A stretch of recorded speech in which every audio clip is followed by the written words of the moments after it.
दोस्तों, मैं दीपिका और आप देख रहे हैं एनजी एक्सप्रेस न्यूज। सरकारी कर्मचारियों को कल यानी कि 1 अप्रैल के दिन बड़ा तोहफा मिला है। अब कर्मचारी यूनिफाइड पेंशन स्कीम का फायदा उठा सकेंगे।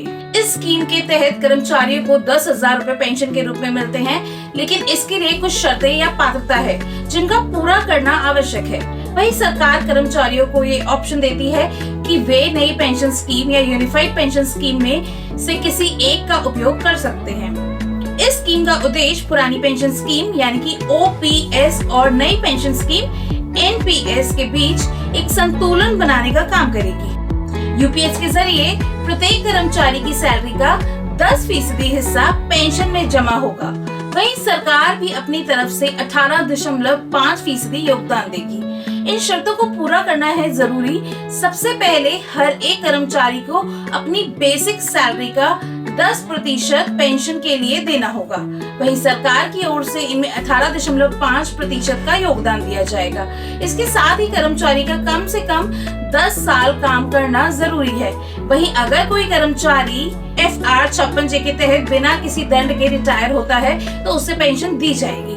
इसके अलावा अगर आप 25 साल की नौकरी के बाद वॉलंटियर रिटायरमेंट भी लेते हैं तो भी आपको पेंशन का लाभ मिलेगा।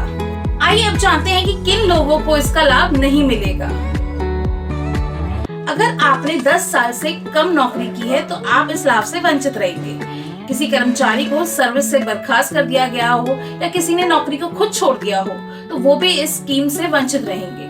यूपीएस के तहत प्रत्येक कर्मचारी को रिटायरमेंट के बाद एक मुश्त पैसे मिलते हैं। इस स्कीम के अंतर्गत बेसिक और टे का 10% पैसा पेंशन के रूप में दिया जाता है।